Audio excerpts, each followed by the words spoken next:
তো গাইস দেখো, মা এখন এই ফলগুলো পারবে, এই টক ফলগুলো অনেক হয়ে গেছে আর মোটাও হয়ে গেছে, খাওয়ার উপযোগী হয়ে গেছে। তো এখন এগুলোকে পারবে, রান্না হবে। দেখো মাছ দিয়ে ঝোল হবে।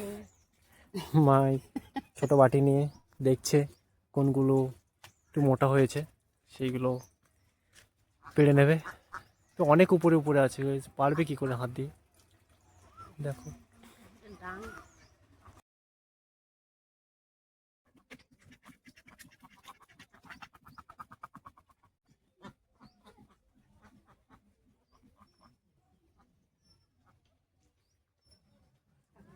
তো মা দেখো এখানে ডাং নিয়ে এসছে, ডাং দিয়ে পারবে। কত দূরে দূরে পাওয়া যায় হাত দিয়ে। তো মা এটা বানালো জুগাড়, দেখো এটা দিয়ে পারবে। আর রোদটাও সেই দিচ্ছে, বাবা রোদের কি তেজ। देखो देखो और पड़ जाओ ना जानो। गाइस मेरी मम्मी बन गई स्पाइडरमैन, देखो।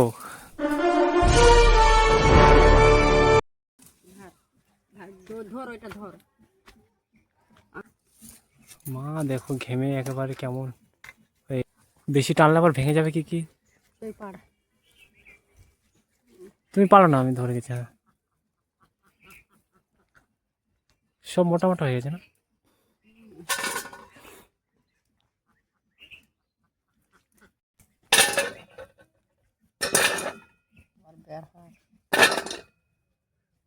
তো এখানে যে কটা ছিল সব পেড়ে নিয়েছে, এখান থেকে আবার বেরোবে।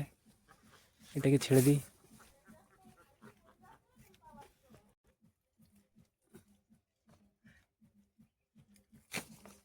যা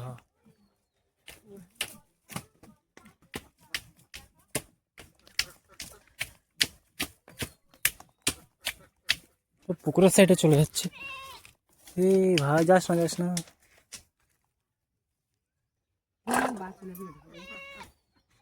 এই কটা হয়ে যাবে না, আর পারতে হবে।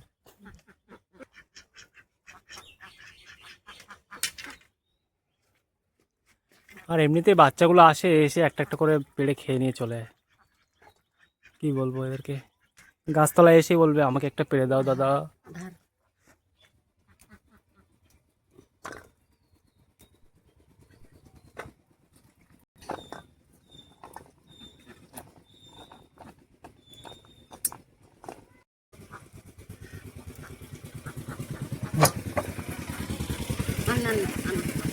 ঠিক আছে তো দেখো এই কটা হয়েছে। মা বলছে আর লাগবে না, হয়ে গেছে, হয়ে যাবে। এতে কী দিয়ে রান্না করবে মা, দেখা যাক। আর এগুলো দেখো গাছের গোড়ায় পড়েছিল, সেগুলোকে মা কুড়িয়ে রেখেছে। আর নিও না, এগুলো এগুলো পচে গেছে। আর এই দেখো মাছ ছিল, একটা মায়ের ছিল। মা দেখো গোবর দিয়ে কত সুন্দর পরিষ্কার করে রেখেছে রান্না করবে বলে।